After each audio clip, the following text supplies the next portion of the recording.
How is it being the traffic police commissioner, joint commissioner of the Bangalore city, which is already known as the most congested city? How do you feel being Actually, a regular driver, anybody who's driving can definitely notice that there is a difference in the traveling time these days. We are reaching a little faster and it's speeded up a little more thanks to your AI cameras and all. It's a very challenging job. There we have found anywhere between 70 to 22% increase in the speed or reduction in travel time. We monitor 21 basic corridors of Bangalore.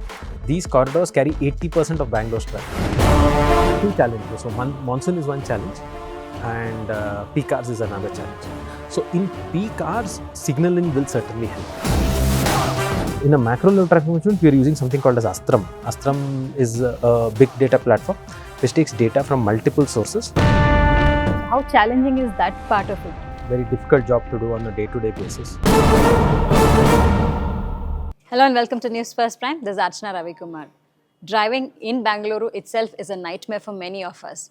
But today we have with us the Joint Commissioner of Police, MN Anucheth, who will talk to us about easing the traffic in Bengaluru and the modern solutions they have come up with. Hello sir, a warm welcome to the show. Thank you. Since you took over in 2022, right, Bangalore was actually one of the most congested cities. We were ranking second then. Now, immediately after a year after you took over in 2023, we were ranked 6th, which is definitely commendable, sir. Yeah. How is it being the traffic police commissioner, joint commissioner of the Bangalore city, which is already known as the most congested city? How do you feel being the commissioner of this? It's a very challenging job and it's definitely a very difficult job to do on a day-to-day basis. Not just me, it is an entire force of about 5,500 people who ensure that traffic keeps moving.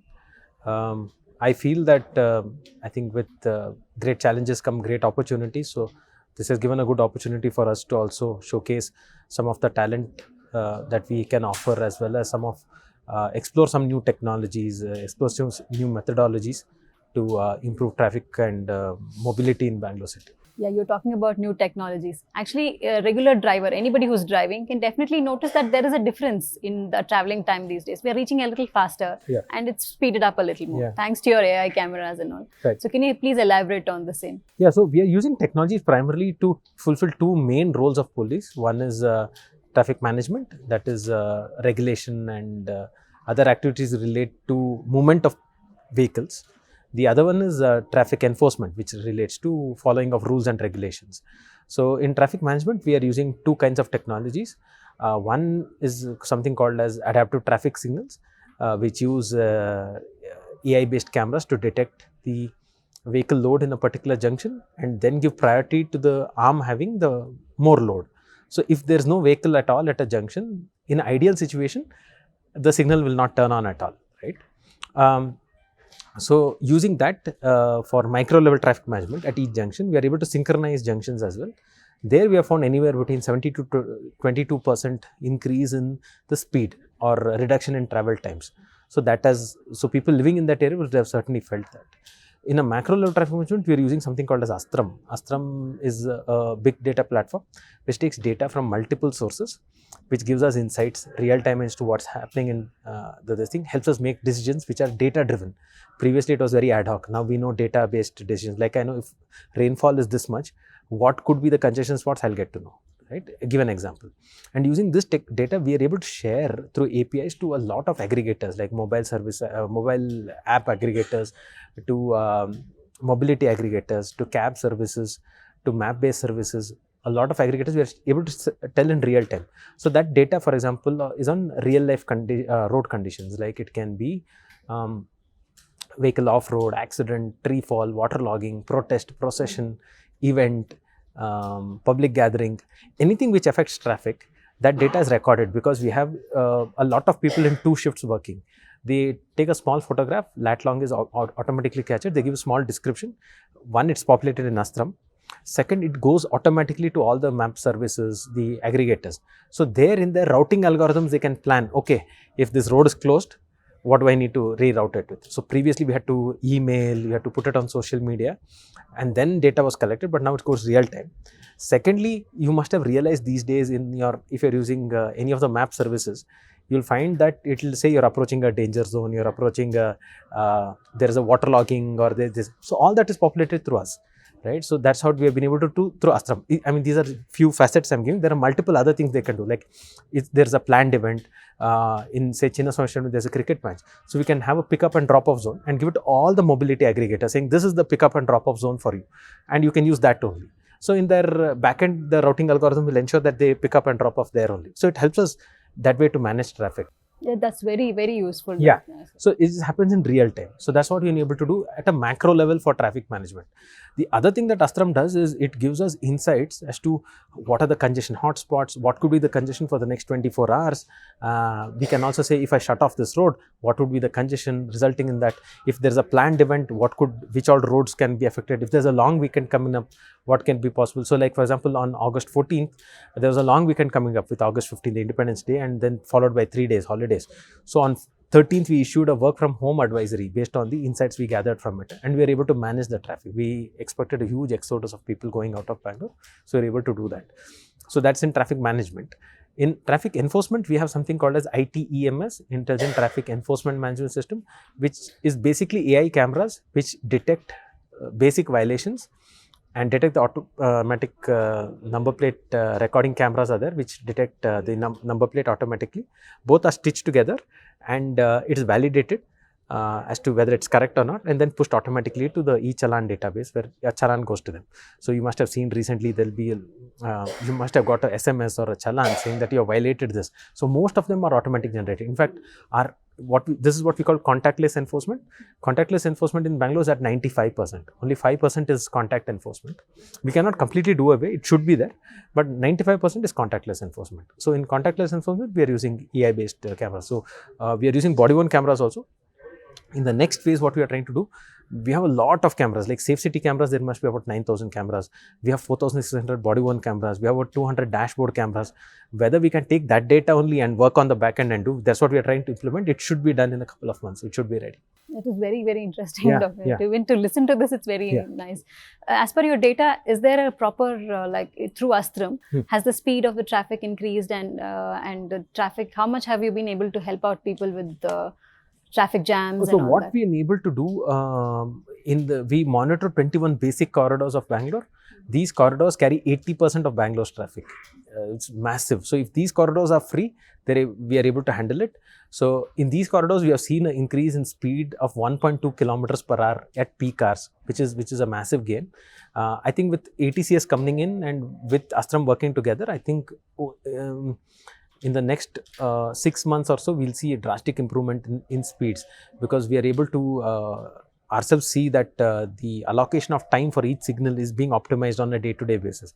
When that happening, I think the travel times will also improve with that happening. Yeah. The vehicles density has definitely been increasing and it is ever growing. So actually now another thing is the infrastructure. Right. So how challenging is that part of it?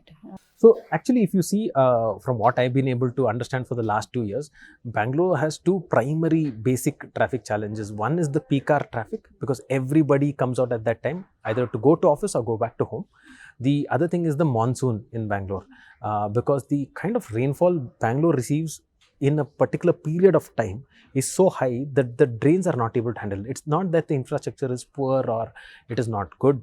It is basically the road design and infrastructure design is meant to handle for a certain amount of rain. If the rain exceeds that quantum, then the waterlogging happens. So actually you saw last 2 days, there's a lot of rain, but waterlogging was not there. Why? Because the rain was spread out over a period of 24 to 36 hours. So that happens, we can handle it. That I agree, because even schools are not being closed in Bangalore. Why is that? Even so, there's no scientific basis, but I can tell that if it is below 10 millimeters per hour, roads can handle it. Aram se. It's 24 hours is evidence of that. Yeah, being a resident of the ORR, I can definitely say that my kids are coming back home faster. Like I'm on the usual time. It does not affect the drain. Yeah. So, but whereas what happened in Kendriya, Bihar, in the month of October, on October 22nd, exactly in about 6 hours, we had about 78 mm of rain. Right, so it was about 13 mm. This thing, it couldn't handle it. It was like a cloud burst. So if you have 78 mm or 24 hours, we can easily handle it. So I think so. Two challenges. So monsoon is one challenge. and peak hours is another challenge. So in peak hours, signaling will certainly help. The adaptive signals will certainly help in improving peak hour timings. But in the long term, I feel for our day-to-day activities like going to office or going to school or something, public transport is the solution, like by the metro or bus or K ride or whatever it is. I think that would be the solution. If everybody starts using that, then and using for our commute to office or school and back, and use for everything else, we use our private vehicles, I think we'll be able to sustain the existing infrastructure. Otherwise, no amount of infrastructure will ever cope up with the kind of vehicles that are being added. To give an example, in 2013, the number of vehicles in Bangalore city was 56 lakhs. In 2023, exactly 10 years, it was 1.1 crore. It just doubled. Now, can infrastructure double in 10 years? It's not possible, right? So, I think long-term solution, public transport for day-to-day activities, and for personal activities, you can use private. I think it should be a good mix of that. That will certainly help.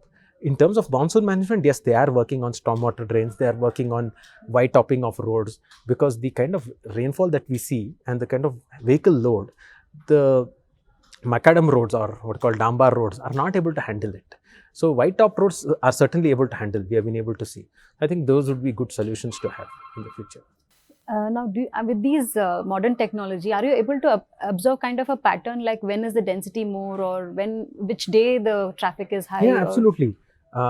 Actually, if you see in one of this thing, we are able to see. So we monitor. So congestion can be monitored three ways. You can see speed, time, or congestion length. Right. So we monitor length because it's visual. We can visualize. So if you say visualize, the peak hours in the morning starts at about 8:30. And peaks at about 10:30 and comes down by about 11:15, 11:30. And evening it starts by 4:30, peaks at 7:30 in the evening and comes down by 8:15. It is out. So it actually is like a sine wave, like that. On a day basis, if we calculate, Wednesday and Thursdays are the heaviest traffic. It so happens because I think still this business as usual, work from home, there's a hybrid mode of work. So people tend to come to work on Tuesday, Wednesday, Thursday, and probably take 4 days off. I think that's the reason. Otherwise, Mondays is actually not peak. Mondays is actually relatively less for us. Mondays and Fridays are, I would say, about 70% of traffic that we see on Tuesday, Wednesday, Thursday. And Wednesday is the highest. But weekends also, I heard it's very high, especially Saturdays. People just post complain. Evening. So for us, I mean, when I show you that, I'll just show you that there's no peak hour on a Monday, on a Saturday in the mornings. Peak hour starts at 12 o'clock and it goes on till 9 o'clock in the night. So it's continuously for about 8-9 hours. It is a peak hour.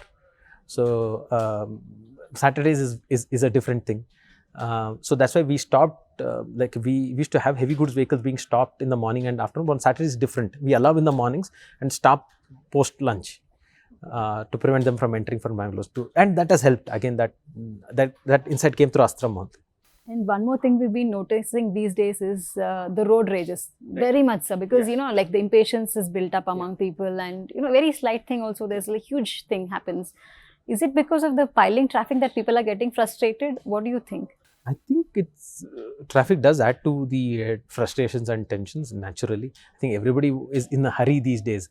I think it's the way of our lifestyle also. I think impatience is very high these days. But I just want to warn everybody that, road rage is not just a mere violation, right, where you get a ticket or something like that or a challan. It's a proper criminal offense, and the law and order and civil police will just ensure that it's handled very strictly, and it could lead to arrest depending on what kind of road rage. If you have assaulted somebody or something like that, it does. So I think it's very important for a person these days to plan their commute. I know in an emergency you cannot plan, but otherwise I think about 99% of the times you can plan. So I think it's all stems from that. If you're able to add another 10-15 minutes to your commute, I think but how do we plan, sir? Because see, I'm just saying an example. Supposing I travel from my place to my office, say, for example, it says 1 hour, 15 minutes. But the time I reach office, it's like more than that, much more than that. Yeah. So I think whichever map service you're using or whatever, just add 15 minutes to it. I think it'll be roughly around the same thing.